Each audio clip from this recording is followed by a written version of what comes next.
మీరు రాజకీయాల్లోకి ఎట్లా వచ్చారు? బీజేపీ పట్ల మీరు ఎట్లా ఆకర్షితులయ్యారు? బీజేపీ నరేంద్ర మోడీ గారి గురించి నేను అప్పుడు ఆయన 2009లో కూడా ముఖ్యమంత్రి ఉండే. ఆయనకు పేపర్లో రోజు వస్తుంది అనేది, మరి సెల్ ఫోన్లే ఉన్నాయి కదా, అలా గూగుల్లో వచ్చేది. ఇది ఏంది ఇంత మంచి చెప్తుండు. మరి నేను ఆర్ఎస్ఎస్ మొదటిసారి ఆర్ఎస్ఎస్లో బీపీలో చేసిన, లాస్ట్కి బీజేపీలోకి వచ్చిన. ఇది వీళ్ళ సిస్టమ్ బాగున్నది, కరప్షన్ ఉండదు వీళ్ళది బీజేపీది. ఇప్పుడు మీరు ఒక్కటే చూడండి సార్, బీజేపీ గురించి నేను ఎక్కువ చెప్తే, ఎందుకంటే నేను బీజేపీ పార్టీ అంటారు కదా జనం. ఇప్పుడు ఎక్కడో ఊళ్ళే, చిన్న ఊళ్ళే అలుక్కుంటూ పూజ చేసుకుంటూ ఆమె ఒకసారి సర్పంచ్ అయింది. ఆమె తీసుకొచ్చి రాష్ట్రపతి చేసిండు. ఆమె డబ్బులు ఇచ్చుకోలే కదా. ఇప్పుడు మన వేరే పార్టీలు ఎవరైనా కొనుక్కుంటారు. ఇది దాన్ని ఏం చేస్తారంటే కొంటారు వీళ్ళు. రాజ్యసభ అంటే 100 కోట్లు, గవర్నర్ కావాలంటే 50 కోట్లు, ఇట్లా కొంటారంటారు వీళ్ళు వేరే పార్టీ వాళ్ళు. అయితే మన ఈ బీజేపీ పార్టీ లేదు అది సిస్టమ్. నాకు అది ఒకటి నచ్చిందంటే, ఈ నరేంద్ర మోడీ గారు ఇప్పుడు ఈ second time prime minister, third time అయిండు. నేను ప్రచారకర్త అన్నాను. బీజేపీ పువ్వు గుర్తుంటుంది ఇక్కడ నాకు. నేను చెట్టు వేరే వేసుకొచ్చి కమలం గుర్తు దాన్ని టిచ్ చేసి 50 మంది గుర్తించిన కార్యకర్తలను, 50 మంది కార్యకర్తలు గుర్తించి ప్రతి ఎక్కడ బై ఎలక్షన్ జరిగితే అక్కడ నా మనసులో ఉంటుంది. మీ కార్యకర్తలు సపరేట్గా నా కార్యకర్తలు ఉంటారు. వాళ్ళకి కారు ఇస్తా, వాళ్ళకు ఫుడ్కు దానికి డబ్బులు ఇస్తా. ఇక కొంతమంది డబ్బులు ఉంటారు ఇలా నాన్నలో కూడా, వాళ్ళ కార్లో వాళ్ళు వస్తారు. ఎవరైతే వాళ్ళు ప్రచారం స్వచ్ఛందంగా వెళ్ళి మీరు స్వచ్ఛందంగా వెళ్ళి ప్రచారం చేస్తాం. ఇప్పుడు ఎక్కడ దుబ్బాకలో ఎలక్షన్ అయింది, దాన్ని మొత్తం సర్వే చేసి చెప్తా, మీరు ఓడిపోతురు గెలుస్తురండి. ఆయన కూడా చెప్పిన, మీరు 2000తో గెలుస్తారే, మీరు భయపడకున్నాను. మునుగోడులో పోయినా ఆయన నా మాటిలే, నువ్వు 10,000తో ఓడిపోతున్నావు అన్న. ఓడిపోయాడు. ఓడిపోయాక నీకే తెలుసు అంటాడు. నాకు తెలుసు, నువ్వు గిట్లయితే గెలుస్తావు లేకపోతే గెలవు అన్న. ఒక సర్వే, ఒక అంచనా వేసి అంచనా చేస్తాం. పదవి ఏమన్నా ఇచ్చారా బీజేపీ వాళ్ళు? ఏం లేదు. ఇంతకుముందు ఒకసారి, ఇంతకుముందు కార్యకర్తలు ఎక్కువ ఉన్నాయి. ఇంతకుముందు ధార్మిక సెలవు ఇచ్చిర్రు. అప్పుడు బండి సంజయ్ గారు పాపం ఆయన నాకు ఆనందం చేసినాక 15-20 రోజులకు ఆయన మన ప్రెసిడెంట్ మార్చారు కిషన్ రెడ్డి గారిని. కిషన్ రెడ్డి గారిని మారితే ఆయన అట్లా అయిపోయింది. ఇప్పుడు ఆయన ఫోన్ చేసిండు నీకు. అది ప్రస్తుతం ఎలక్షన్స్ జరుగుతున్నాయి, జూబ్లీ హిల్స్ ఎలక్షన్స్లో ఎట్లా ఉంది? బీజేపీ వాళ్ళు కూడా కంటెస్ట్ చేస్తున్నారు. ఎట్లా ఉంది సిచ్యువేషన్ బీజేపీ అంటే? ఇప్పుడు ఇప్పుడు ఈ కార్యకర్తలు ఒకటి ఏంటంటే డబ్బు మీద ఆశపడతా ఉన్నారు. ఇప్పుడు కాంగ్రెస్ వాళ్ళు 5,000 ఇస్తా అంటే వీళ్ళు టీఆర్ఎస్ ఓటర్లు ఆశపడుతున్నారా? కార్యకర్తలు కాదు, ఓటర్లు. ఇప్పుడు 5,000 ఇప్పుడు కాంగ్రెస్ వాళ్ళు ఇస్తున్నారు. ఈ వీళ్ళు 6,000 ఇవ్వాలి. ఇప్పుడు బీఆర్ఎస్ ఓటు అమ్ముకుంటున్నారు. ఓటు అమ్ముకుంటారు. మా బీజేపీ కార్యకర్తలు ఓటు పైసలు ఇయ్యరు.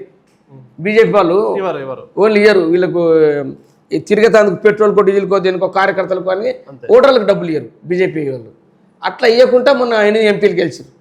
అంటే ఒకసారి చూడండి బీజేపీలో అట్లా ఉంటుంది. ఇప్పుడు ఏంటంటే ఇక్కడ వాళ్ళు ఏం జరుగుతుందంటే, చాలామంది అక్కడ బీదలు ఉన్నారు. కొంతమంది సినిమా వాళ్ళు ఉన్నారు కదా, 20-30 వేల మంది ఉన్నారు.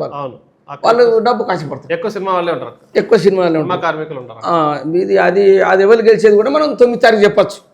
అక్కడ బై ఎలక్షన్ కూడా తిరుగుతున్నారా మీరు అక్కడ ప్రచారం? నేను 15 రోజులు అవుతుంది. 15 రోజులు అవుతుంది.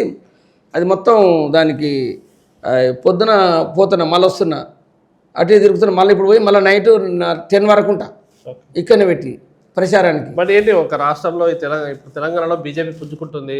ఆ మధ్య ఎంపీ ఎలక్షన్స్లో మంచిగా వచ్చింది. తర్వాత కార్పొరేషన్ ఎలక్షన్స్లో కూడా దాదాపు అత్యధిక సీట్లకు వెళ్ళిపోయింది పాలక పార్టీ, అంటే అధికారంలో ఉన్న పార్టీ కన్నా. ఏంటి రాబోయే రోజుల్లో మీరు ఏమైనా పదవిని ఆశిస్తున్నారా ఏంటి? ఎట్లా? ఇప్పుడు నేనేం పదవి ఆశిస్తా కానీ నెక్స్ట్ మన కార్పొరేషన్లని బీజేపీ గెలుచుకుంటుంది.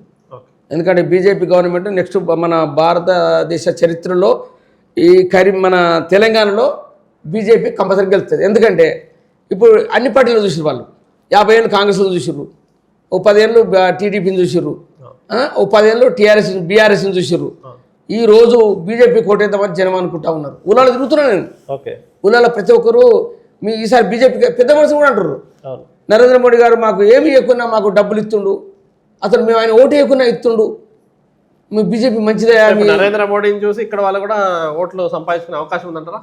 100% ఉన్నది. ఇప్పుడు నడిచేది, ఇప్పుడు ప్రతి ఒక్క స్టేట్లో నడిచేది గవర్నమెంటు, కాంగ్రెస్ గవర్నమెంట్ ఉన్న స్టేట్లు బీజేపీ పార్టీ పైసలతోనే నడుస్తుంది. ఇప్పుడు డంపింగ్ యాడ్ చూడండి, చచ్చిపోతే శివం కాలబెట్టేది కూడా బీజేపీ వాళ్ళు చేసారు. ఇవన్నీ గమనిస్తున్నారు వాళ్ళందరూ. అయితే అక్కడ ఫోటో పెడతలేరు, రేషన్ షాప్లో మోడీ గారి ఫోటో పెడతలేరు. అదొకటి రాంగ్ వాళ్ళది.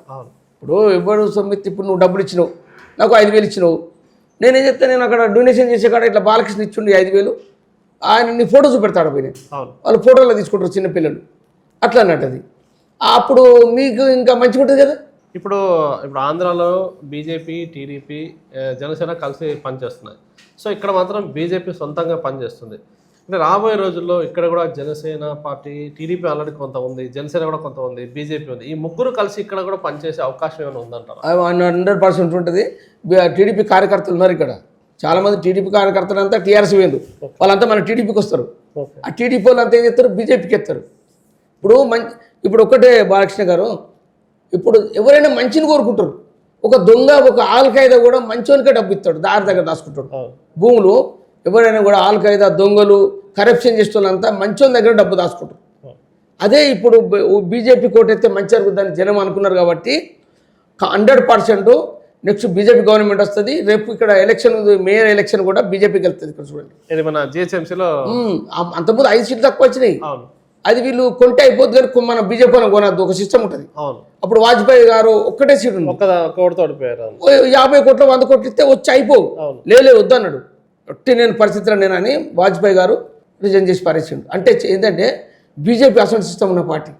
సో కాబట్టి రాబోయే రోజుల్లో తెలంగాణలో కూడా బీజేపీ పుంజుకొని ఈ మొదటి జిహెచ్ఎంసీ ఎలక్షన్స్, త్వరలో రాబోయే ఎలక్షన్ జిహెచ్ఎంసీ ఎలక్షన్స్ అంటే ఇందులో మేజర్గా బీజేపీనే ఆక్రమిస్తుందంటారా? బీజేపీనే గెలుస్తుంది. ఇప్పుడు ఊళ్ళలో కూడా టీఆర్ఎస్ కూడా కొంచెం ఉన్నది.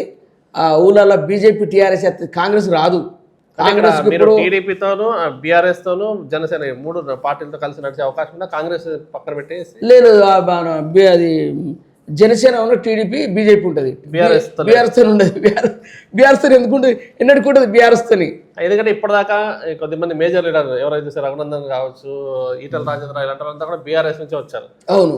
సో అట్లా ఎవరైనా బీఆర్ఎస్ నుంచి వస్తే మీరు తీసుకొని అంటే ఓవరాల్గా బీఆర్ఎస్ కలిసి ముందుకెళ్ళే ఛాన్స్ ఏమైనా ఉందంటారా?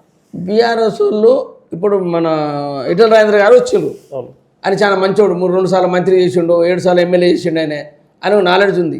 బీఆర్ఎస్ బీజేపీ గవర్నమెంట్ మంచిది, బీజేపీ వాళ్ళు నిజాయితీ ఉంటారని వీళ్ళకి వచ్చాడు ఆయన, లేదు రాడు. ఇప్పుడు పాపం రఘునందరావు కూడా మంచోడు, ఆయన బీఆర్ఎస్ పార్టీ వాళ్ళకెళ్ళి వచ్చిండు. వాళ్ళ సిస్టమ్ మన నచ్చక. ఇప్పుడు రీసెంట్గా కేసీఆర్ కూతురు కూడా పార్టీ నుంచి బయటకు వచ్చింది, కేసీఆర్ కూతురు కూడా బీజేపీలో చేరుతుందని ఒక టాక్ బయలుదేరింది. ఏంటి సమాచారం? బీజేపీలోకి వస్తా అంటే వీళ్ళు వద్దన్నారు. వద్దు నాయన, మీరు వస్తే మేము బతకలేము అని. అట్లా ఎందుకు? మంచి లీడర్ కదా, ఆమె చాలా మంచి లీడర్ కాదు వాళ్ళు, కానీ ఇప్పుడు ఆమె మంచి. ఒకప్పుడు కేఏపాల్ దగ్గర డబ్బులు అడకపోయింది ఈమె, నా చేతితో ఇచ్చింది. నేను ఎన్నిసార్లు చాలాసార్లు చెప్పిన. ఆడ మేము ఒక హోటల్ ఉంటే, తాజ్ హోటల్ ఉంటే, ఈమె ఎలక్షన్కి రాలేదు. ఇది 2012 అప్పుడు ఈమె జిన్ పాయింట్ వేసుకొని వచ్చి డబ్బులు అడుకొని పోయింది. అటువంటిది ఇలా కేఏపాల్కు పాపం టైం ఇస్తలేరు వీళ్ళు. వాళ్ళ దగ్గర కేసీఆర్కి ఇచ్చిండు డబ్బులు, కవితకి ఇచ్చిండు. అప్పుడు ఈయన కేటీఆర్ అమెరికాలో మీరు కొద్ది రోజులు కేఏపాల్తో కూడా ప్రజాశాంతి పార్టీలో కూడా జర్నీ చేస్తుంటారు. ఎట్లా ఉంది ఇప్పుడు ఆయన? కేఏపాల్ దగ్గర మనిషి, ఆయన ప్రజలకు సేవ చేస్తుండు. ఆయన కూడా ఎన్నో లక్షల మందికి సాయం చేసిండు. ఈ 200, 300 ఇచ్చే చెప్పింది కేఏపాల్. కేఏపాల్ చేయబట్టే ఇక్కడ గవర్నమెంట్ వాళ్ళు ఆ రాజశేఖర్ 200 ఇచ్చిండు. అవన్నీ కేఏపాల్ మైండ్లో వచ్చినాయి, కేఏపాల్ చేసినాయి. పెన్షన్ స్కీములు పెట్టిండు కేఏపాల్ అనేట ఆయనే సామాజికవేత్త. పేదలకు డబ్బులు అనవసరంగా పొలిటికల్కి వచ్చి నాశనం అయిపోయాడు ఆయన. లేకపోతే ఈరోజు ఆయన ఎక్కడికో అలానే ఉండే అంటే ప్రతి ఒక్క సీఎం పై ఒక్క పిఎం ఆయన ఆయన పోపు. ఈ పొలిటికల్కి అటువంటి వాళ్ళు రావద్దు అని చెప్తే ఆయన వినలేదు. ఆయన మన ఎక్కువ ఆయన ఎవరి మాట వినడు. ఆయన సొంత నిర్ణయాలు తీసుకుంటే పోతాడు పాప. ఆయనకు అడ్వైజర్లు పెట్టుకోడు. ఈ సందర్భంగా మీరు ఏమన్నా 11వ తారీఖు ఎలక్షన్ ఉంది, జూబ్లీ హిల్స్ ఎలక్షన్స్, తాజా పరిణామాలను చూస్తే మీరు ఓటర్లకు ఏమైనా చెప్పదలుచుకున్నారా బీజేపీ తరఫున? దయచేసి హిందూ బంధువులందరికీ, చాలామంది ముస్లింలు కూడా, మేము ముస్లింలకు కూడా ఇళ్ళలో పోయినా తిరిగినా వాళ్ళు మేము బీజేపీకి ఎత్తామన్నా, మాకు త్రిపుల్ తలాక్ చేసుకొచ్చి మాకు మంచి పని చేసిండు. లేకపోతే అంతకుముందు తలాక్ ఇడిచిపెట్టేది.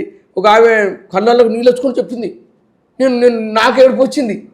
ఆమె 3 పిల్లలు, వాడు ఇచ్చిపెట్టిపోయిండు కదా. అట్లా మోడీ మంచి పని చేసిండన్నా, మోడీ దేవుడు అన్నా అని ముస్లిం అమ్మాయి చెప్తుంది. ఆమె వీడియో తీసుకుంటే నిజంగా నాకు కూడా కళ్ళల్లో నీళ్ళు వచ్చినాయి. అది వీళ్ళకు చూపెడతారు. అంటే ముస్లింలకు కూడా అభిమానులు నరేంద్ర మోడీ గారికి ముస్లింలు చాలామంది ఉన్నారు. ఇప్పుడు అబుదాబి, దుబాయ్ వీళ్ళందరూ ప్రతి ఒక్క కంట్రీలా. ఇప్పుడు మొన్న ఇది చైనాలో ఈయన మీద అటాక్ జరుగుతాను తయారైతే అది రష్యా అధ్యక్షునికి ఆయన గ్యాంగ్ పెద్దగా ఉంటుంది, మైక్రోలో పెట్టుకుంటాడు, ఎవడు డౌట్ అయితే వాళ్ళు పట్టుకుంటారు. అయితే అటువంటిది నరేంద్ర మోడీ గారు మన దేవుడు ఆయన పాపం, ఆయన అటువంటి వాళ్ళను ఇక్కడ ఓటేసి బీజేపీ గెలిపేయాలని నేను కోరుకుంటున్నాను. థ్యాంక్ యూ అండి, థ్యాంక్ యూ మా స్టూడియోకి వచ్చాను, థ్యాంక్ యూ సో మచ్.